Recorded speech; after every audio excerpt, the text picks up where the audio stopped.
औज़ुबिल्लाहिमिनश्शैतानिर्रजीम बिस्मिल्लाहिर्रहमानिर्रहीम।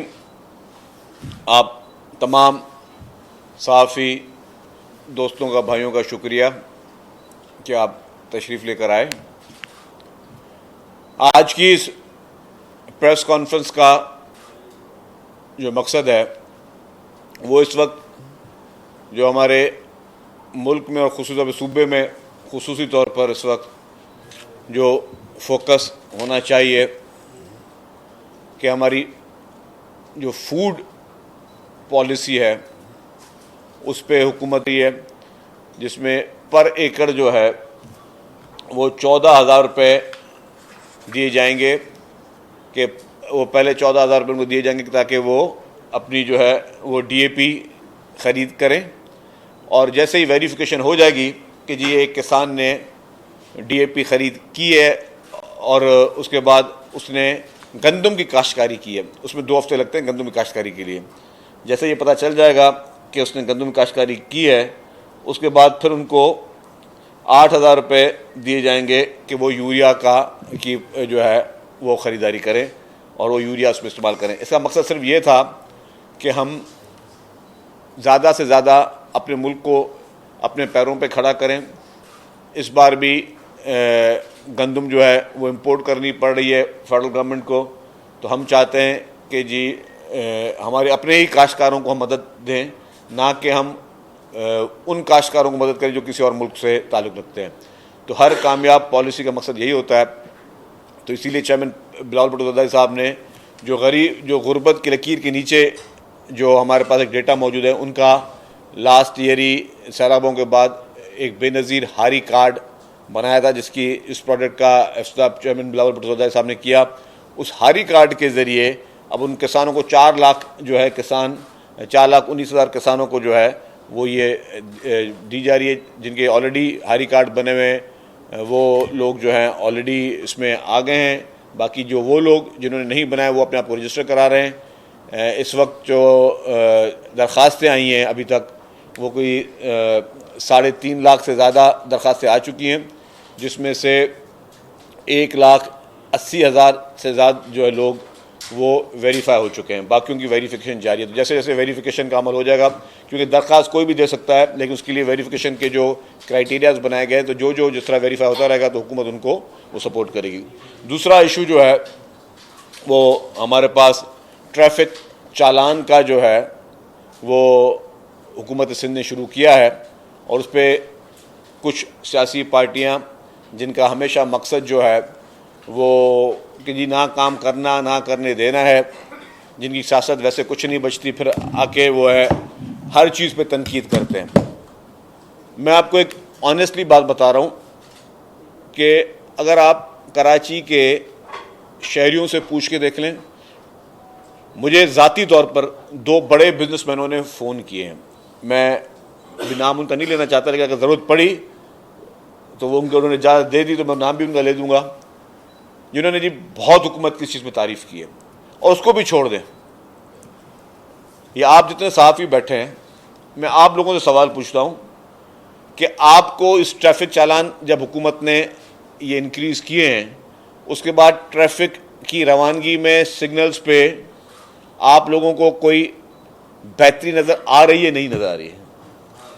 नहीं, बेहतरी तो नज़र आ रही है, लेकिन लोगों को ट्रेन भी करें। हाँ, वो भी है, बेहतरी नज़र आ रही है ना। आप थोड़ा बोल दे हमारे साफ़ी भाईजान, बोल दे भाई यार, आप दुनिया से पूछा। हाँ, अब ये सारे सहाफ़ी जो है मुख्तलिफ TV चैनल अखबारों में बैठे हैं, तो मैं ये कहना चाह रहा हूँ कि हमेशा कड़वे डिसीजंस जो होते हैं, थोड़े तकलीफ दे ज़रूर होते हैं, लेकिन उसमें हम कीमती इंसानी जानों को ज़्यादा से बचा सकते हैं। मेरी आज ये ख्वाहिश होगी कि हुकूमत जो है उसको 1 रुपये चालान भी ना मिले, मद भी ना मिले, 1 रुपया भी चालान की मद भी ना मिले। हमारी ये ख्वाहिश होगी ताकि लोग अपने ट्रैफिक कवानीन की इस तरह की पासदारी करें कि जी एक तो लोगों का टाइम बच सके। क्योंकि जब आप ट्रैफिक कवानीन की पासदारी नहीं करते हैं और टाइम का ज़ाया होता है, तो जब ट्रैफिक एक अपने फ्लो पे नहीं चल रही होती तो फिर लोगों को डिले होते हैं, एक्सीडेंट्स भी तब होते हैं, लोगों की कीमती जानें भी तब ज़ाया होती हैं। तो यही एक चीज़ है जो हुकूमत चाहती है। हुकूमत का कतन मकसद ये नहीं था कि हुकूमत ने कोई पैसा कमाने के लिए जो है वो ट्रैफिक के चालान बढ़ाने दे। मैं तो एज ए हुकूमत का स्पोक्स पर्सन, एक तर्जमान के हिसाब से बता रहा हूँ, मुझे खुशी होगी, मेरी सिंध हुकूमत को खुशी होगी, मेरी पाकिस्तान पीपल्स पार्टी की सिंध हुकूमत को खुशी होगी कि ₹1 भी चालान की मद में ना आए, क्योंकि लोग जो हैं वो अपने ट्रैफिक फ्लो के साथ ड्राइविंग करें। और चीफ मिनिस्टर साहब ने भी ये कहा कि जी जो पहला हम जो है वो कोशिश करेंगे जी पहला चालान जो है उनको लोगों को वार्न किया जाए, उसके बाद हम उसकी रिकवरी करेंगे।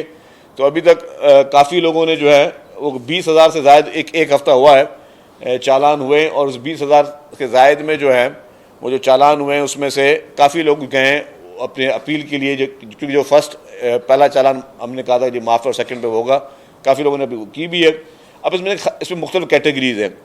जो सबसे ख़तरनाक कैटेगरी में पढ़ूँ वो है, दो ख़तरनाक होती हैं ट्रैफिक कवानीन में कैटेगरी। एक होती है जो रेड लाइट होती है उसको वायलेट करना, क्योंकि एक तरफ से ग्रीन सिग्नल चल रहा है, एक तरफ से रेड सिग्नल चल रहा है, तो जाहिर है वो कहीं ना कहीं उसका टकराव होना है, और टकराव से फिर क्या होता है वो किसी न किसी नुकसान होता है। दूसरी उससे ख़तरनाक चीज़ होती है वो होती है वन वे पे ड्राइव करना। वन वे पे अगर आप दुनिया के बाकी ममालिक के कवानीन देख लें तो बंदा भी जेल में होता है, गाड़ियाँ भी जब्त होती हैं, गाड़ियाँ इम्पाउंड हो जाती हैं, 2-2 साल तक, 3-3 साल तक लोगों की गाड़ियाँ, 6-6 माह तक भी लोगों की गाड़ियाँ इम्पाउंड होती हैं। तो मेरा मकसद है कि जी ट्रैफिक कवानीन जो है वो लोगों की बेहतरी के लिए किए गए, हमारे कराची के भाइयों बहनों की बेहतरी के लिए किए गए, और उसमें कतन मकसद नहीं है कि किसी को नुकसान पहुँचाना। लोग अदालतों में गए, अदालतों का एहतराम है, लेकिन अदालतों में भी हुकूमत सिंध का मौक़िफ़ जो है वो फर्म है। कराची को इस वक्त की इंफ्रास्ट्रक्चर के लिए बहुत बेहतरी के लिए काम चल रहे हैं, बड़े बड़े मेगा प्रोजेक्ट्स पे काम चल रहे हैं। सिंध हुकूमत, KMC, जो हमारे टाउन्स हैं, सब मिलकर बड़े बड़े प्रोजेक्ट्स कर रहे हैं। हमें पता है कराची के कुछ चैलेंजेस हैं जिस पे लोग तनकीद करते हैं, लेकिन मैं ये वाज़ेह तौर पर बताना चाहता हूँ कि वज़ीर आला साहब की क्लियर डायरेक्शंस हैं। उन्होंने सारे महकमों को, बल्दियात के महकमे को, जो हमारे म्यूनसिपल महकमे, उन सबको सख्ती से हिदायतें दी हुई हैं कि आप उन कवानीन को जो है उन इंफ्रास्ट्रक्चर को बेहतर करें। आपको बहुत जल्द बेहतरी नजर आएगी। हमारा टारगेट है कि मार्च तक हम अपने काफ़ी प्रोजेक्ट्स कंप्लीट हो जाएं। हमारे जो इस वक्त कराची के लोगों को, अब मैं समझता हूँ कि इस पूरे टेन्योर में सबसे बड़े में बड़ी खुशखबरी मिली होगी वो शाहरा भुट्टो की मिली होगी। शाहरा भुट्टो पे आप जाएँ तो आपको अब उसके टोल पे भी बहुत बड़ी रश नज़र आ रही होती है, ताकि लोग जो है बहुत बड़ी तादाद में, एक बहुत स्टेट ऑफ द आर्ट सहूलत है, और जब ये इसको M9 से मिलेगी तो मैं समझता हूँ कि ये कराची के लिए बहुत ही ज़बरदस्त किस्म का जो है वो प्रोजेक्ट जो है की सूरत में सामने आएगा।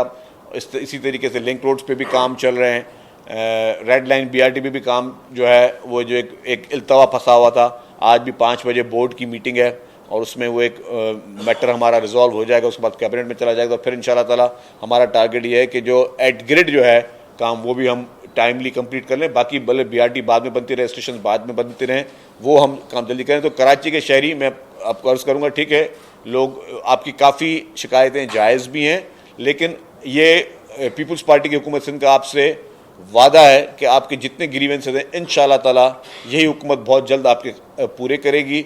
आपकी तमाम जो उम्मीदें हैं उन पे जो है, जो आप एक्सपेक्ट कर रहे हैं, हुकूमत सिंध उन पे काम कर रही है, दिन रात काम जारी है, और काफ़ी स्कीम जो हैं वो इंशाल्लाह ताला जल्द आएंगे। शकील साहब ये बताएं कि जहां आपने ये बात की तो एक और खबर जिसकी पाकिस्तान पीपल्स पार्टी के चेयरमैन ने समाजी वेबसाइट पे ट्वीट भी किया, 27वीं तरमीम की बात हो रही है और इस पर कुछ शेड्यूल भी कौमी असेंबली और सेनेट में आया है, क्या कहेंगे? देखें जी, chairman Pakistan peoples Party Bilawal Bhutto Zardari साहब और प्रेसिडेंट आसिफ अली ज़रदारी साहब की एक बड़ी खुसूसियत यह है कि वो हर फैसले पार्टी के साथ मुशावरत में करते हैं। हुकूमतों में चाहे शामिल होना हो, हुकूमतों में शामिल नहीं होना हो, कौन सी पार्टी को सपोर्ट करना है, कौन सी पार्टी को सपोर्ट नहीं करना है, ये सारे फैसले वो बज़ात खुद भी कर लें तो पार्टी उनको लब्बैक कहेगी, लेकिन उनकी ये चूँकि एक डेमोक्रेटिक पार्टी है, डेमोक्रेटिक माइंडसेट वाली लीडरशिप है, तो वो हमेशा अपने फैसले CC में लेके आते हैं। तो चेयरमैन बिलावल भुट्टो ज़रदारी साहब ने जिस तरह समाजी वेबसाइट पे कहा कि जी PMLN की लीडरशिप ने पाकिस्तान पीपल्स पार्टी से रब्ता किया है और उन्होंने ये शिकायतें रखी हैं, हम उसको सेंट्रल एग्जीक्यूटिव कमेटी में लेकर जाएंगे। तो ज़ाहिर है सेंट्रल एग्जीक्यूटिव कमेटी की मीटिंग अब ज़्यादा दूर नहीं है, तो जैसे ही मीटिंग होगी उसमें फैसले सामने आएंगे। मैं एक चीज़ थोड़ा इसमें वाज़ेह कर दूं, देखिए जी, आईन पाकिस्तान बना 1973 में। 1973 में कायद अवाम शहीद जुल्फ़िकार अली भुट्टो की काविशों से पाकिस्तान को पहला मुत्तफ़िका आइन 1973 का मिला। उसके बाद आइन में ज़रूरियात को देखते हुए तरमीमें होती हैं। जो आइन 1973 में शहीद जुल्फ़िकार अली भुट्टो ने बनाया, जब बाद में आपने सहूलतें उसको लोगों को देनी थी, लोगों को एम्पावर करना था, लोगों के ग्रीवेंसेस को एड्रेस करना था, तो आपने 18वीं आइनी तरमीम जो है वो भी पाकिस्तान पीपल्स पार्टी के दौर में आई। तो उसको 18वीं आइनी तरमीम क्यों आई कि जी और मज़ीद चीज़ों को बेहतर किया जाए। उसके बाद जो लास्ट 26वीं आइनी तरमीम आई, तो उसमें भी आपने देखा कि चेयरमैन बिलावल भुट्टो ज़रदारी साहब ने जो है बहुत ही मुतहरक होकर जो भी बेहतरी के फैसले थे उसके लिए उन्होंने किरदार अदा किया। तो अगर अब ये तरमीमें होती हैं और अगर 27वीं आइनी तरमीम के जो हैं नुक्ते हैं उन पर डिटेल में बातचीत होगी, तो अगर पीपल्स पार्टी 27वीं आइनी तरमीम में जिस क्लॉज को सपोर्ट करेगी या नहीं करेगी, जो भी फैसला सीसी करेगी, तो वो फैसले होंगे। तो इसको मैंने देखा कि इस पर भी कुछ लोग जो है ना पॉलिटिक्स करने की कोशिश करते हैं। लोग इस चीज़ को भी इस तरीके से उठाते हैं कि जी मतलब तनकीद की निगाह से देखा जाए। तो मैं वो बताना चाह रहा कि अगर 73 का आइन पीपल्स पार्टी का दिया हुआ, फिर 18वीं आइनी तरमीम, वो आइनी तरमीम किसमें थी? 73 के आइन में तरमीम थी ना, तो वो भी पाकिस्तान पीपल्स पार्टी ने की। तो आइनी तरामीम का मकसद कतन हम जो एकदम परसेप्शन बना देते हैं ना कि जी ये परसेप्शन कैसे हो गया भाई, अगर पीपल्स पार्टी ने बेहतर समझा तो ही 18वीं तरमीम आई। फिर 26वीं आइनी तरमीम में भी मैंने आपको दूसरा बताया कि पीपल्स पार्टी का एक किरदार था।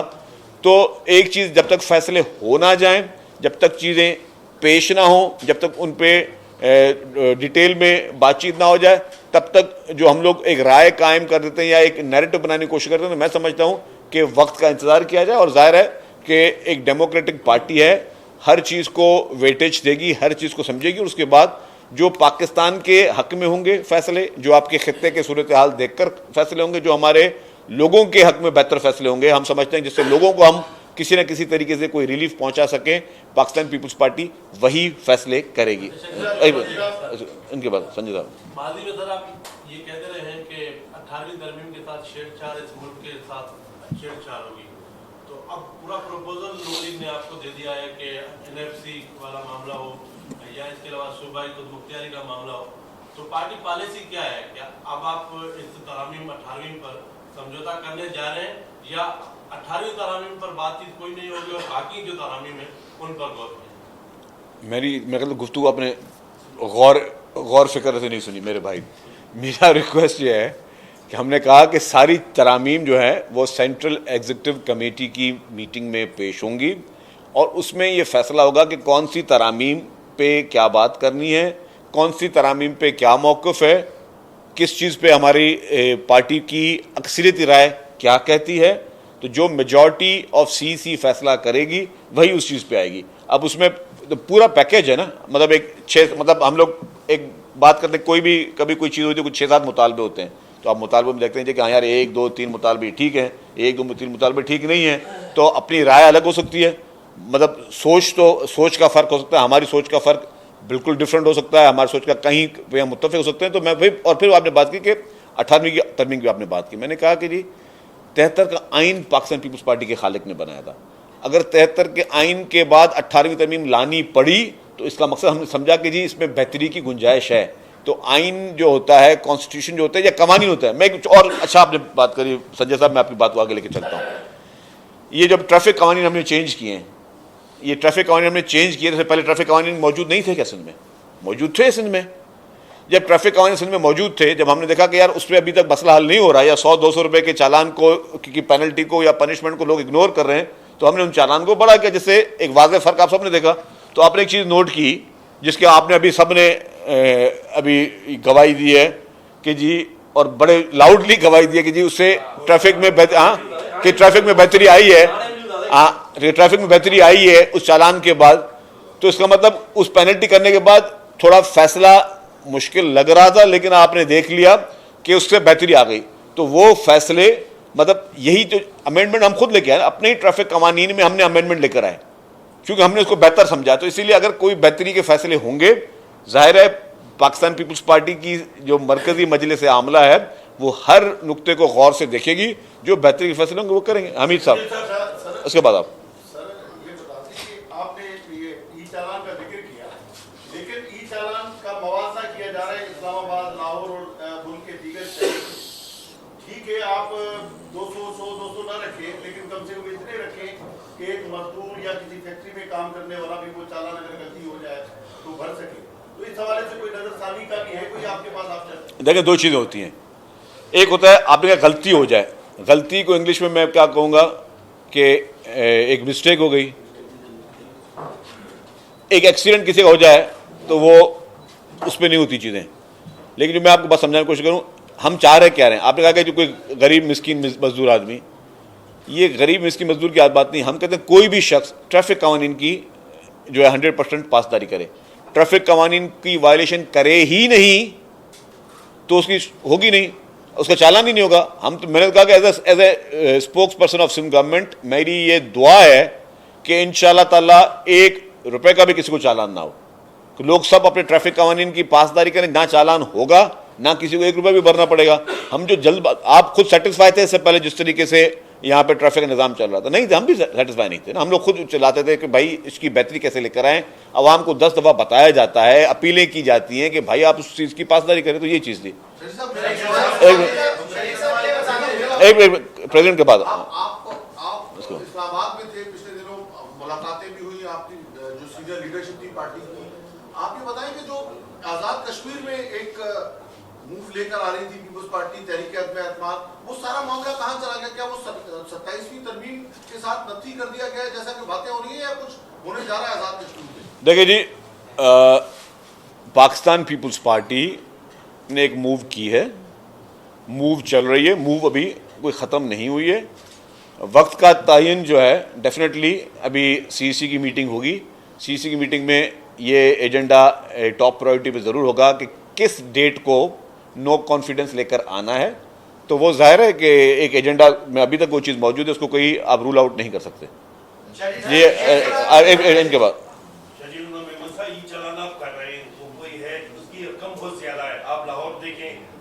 ये सवाल हो चुका है। रकम में इतना फर्क यानी 2 शहरों में नहीं होना चाहिए, उसमें आप परेशानी करें। दूसरा, एक डंपर 3-4 दिन में 7-8 लोगों को कुचल के जो है रोन दिया, वो हलाक हो गए। उस पे जो है हुकूमत डंपर माफिया से डरी हुई है, कोई कार्रवाई करने को डंपर के खिलाफ तैयार नहीं है। ना लाइसेंस चेक किए जा रहे हैं डंपर के, ना नंबर प्लेट डंपरों पे 100 की स्पीड में चल रहे, तो हादसा तो होंगे, आप उनके लिए कोई कर ही नहीं रहे। देखिए, मैं आपकी बात बताऊं कि हुकूमत किसी भी से भी डरती नहीं है, और हुकूमतों को डरना भी नहीं चाहिए, ना हमारी हुकूमत को, ना किसी और सूबे की हुकूमत को, ना वफाक की हुकूमत को। हुकूमत अपने कवानीन लेके आती है। मैं आपको वही बता रहा हूँ, ये अभी जो मैं इतनी सारी चीज़ें बात, जो ट्रैफिक के चालान की हम बात कर रहे हैं, इससे इंसिडेंट कम हुए हैं, बड़े नहीं हैं। एक्सीडेंट्स कम होंगे, बढ़ेंगे नहीं। हमें यूज टू होना पड़ेगा ट्रैफिक कवानीन की पाबंदी में। चाहे वो डंपर का ड्राइवर हो, वो अगर गलत ड्राइविंग करेगा तो डेफिनेटली जो भी अभी तक इंसिडेंट हुए हैं वो लोग गिरफ्तार हुए हैं, जितने भी अभी तक इंसिडेंट्स हुए हैं वो लोग अरेस्ट हुए हैं, उनके खिलाफ कानूनी कार्रवाई की जा रही है। लेकिन इस सारी चीज़ों से छुटकारा कैसे हासिल होगा? जब आप ट्रैफिक की कवानीन करेंगे। और अनफॉर्चुनेटली और कोई हल नहीं था ट्रैफिक कवानीन के लिए, हाईएस्ट पेनल्टी लगानी पड़ी। आपने दूसरे सूबों की बात की, देखिए हर सूबे का अपना अपना कानून है, हर सूबे की अपनी अपनी मर्जी है। ये प्रोविंशियल सब्जेक्ट्स हैं, जो सूबा जो पॉलिसी समझे, हमने एक बेहतरी के लिए समझा, और इसकी आप समेत मेरे ख्याल सब ने गवाही दी कि ट्रैफिक के इसमें बेहतरी आई है। लोग ज़ेब्रा क्रॉसिंग पे अब गाड़ियाँ सिग्नल से पहले रुक रही हैं। तो यही चीज़ हम चाहते हैं कि ये हर कोई पासदारी करे, और आपको तो इससे आपकी वक्त की पाबंदियाँ भी बेहतर होंगी, चीज़ें बेहतर होंगी। ठीक है, इक्का दुक्का चीज़ें चल रही होंगी, अब चालान जैसे कम होते जाएंगे, इसका मतलब लोग उसकी पासदारी कर रहे हैं। अगर आप बिल्कुल वो कहते हैं मादर पिदर आज़ाद कर दें कि जी ना कोई सिग्नल पर रुकना है, वन वे में कोई इधर से आ रहा है, कोई इधर से आ रहा है, तो फिर वो आपको पता है कि लोगों के लिए भी परेशानी है, और किसी भी कीमती जान से ऊपर कोई चीज़ नहीं है।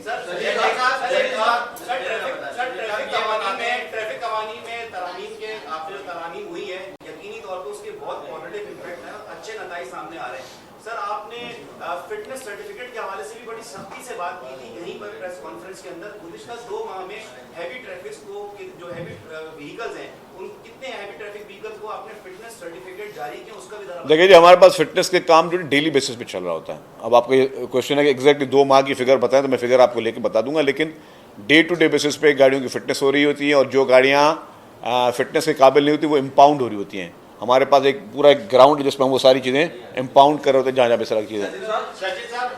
जंडीर साहब, हाँ शजीद साहब ये बता दें कि सिंध हुकूमत के बहुत सारे ऐसे इनिशिएटिव्स होते हैं जो अदालतों से रुक जाते हैं। अब इसी तरह बिल्कुल ये यकीनी तौर पे लोगों की बेहतरी के लिए ई चालान का मामला सिंध हुकूमत लाई है, वो भी अदालत में चैलेंज हो गया। आप किस हद तक उम्मीद है? देखिए, चैलेंज कोई भी कर सकता है ना। देखिए, आईनी अदालतें हैं, कानूनी अदालतें हैं, आइन अदालतों में कोई भी जा सकता है, कोई भी अपने एक कोई शहरी जाता है, कोई पॉलिटिकल पार्टी जाती जा सकता है, किसी को उसमें हम रोक नहीं सकते। हम हुकूमत का, मैं जवाब नहीं, हमारा अपना मौक़िफ़ एक है, हुकूमत अपने मौक़िफ़ पे फर्म है, हम अदालतों में उन चीज़ों का जवाब देंगे। लाशारी साहब, ये जो 27वीं तरमीम आ रही है, वो रूलिंग ला रही है वफाक में, वो है, और पंजाब में तो इसकी कोई मुखालफत नहीं हुई, लेकिन सिंध में बहुत बड़ी मुखालफत हो रही है। ये जो हमारे नेशनलिस्ट हैं वो मुखालफत कर रहे हैं, वकला बिरादरी कर रही है, तो पीपल्स पार्टी को कैसे जो है वो करेगी इसका सामना?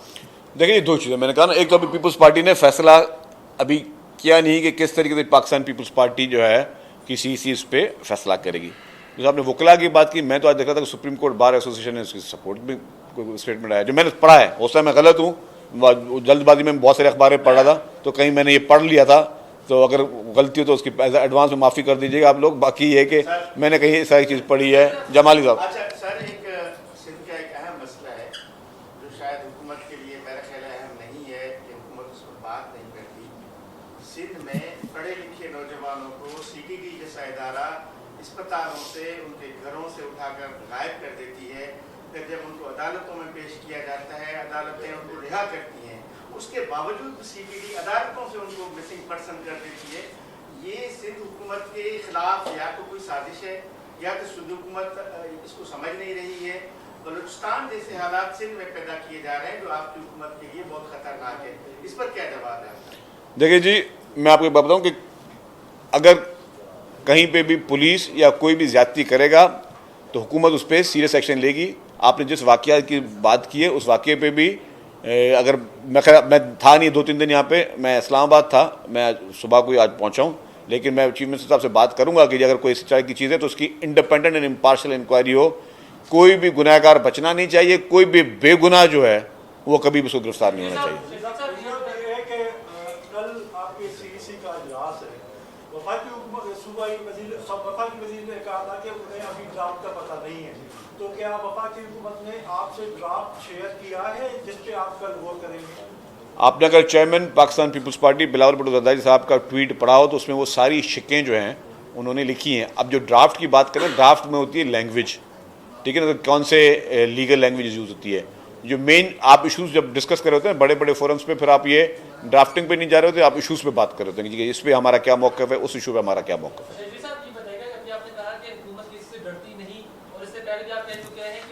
कानून से बाहर कोई नहीं। हाल ही में बाहर के इलेक्शन हुए हैं, सरेआम हुक्ला जो है वो हवाई फायरिंग कर रहे हैं, उनकी वीडियोस भी अभी तक कोई आम शख्स होता तो वो जेल के अंदर होता, तो आप डरते नहीं है क्या कार्रवाई क्यों नहीं हुई? देखिए मेरी बात सुनिए। अच्छा, इसका जवाब देता हूँ, गुड क्वेश्चन। अच्छा, मैं फिर बता दूं, ये रियासत की कानून के उसमें सामने सब बराबर हैं। अगर वकील साहिबान ने हवाई फायरिंग की है तो गलत किया है, गैर कानूनी काम किया है और वो नहीं करना चाहिए।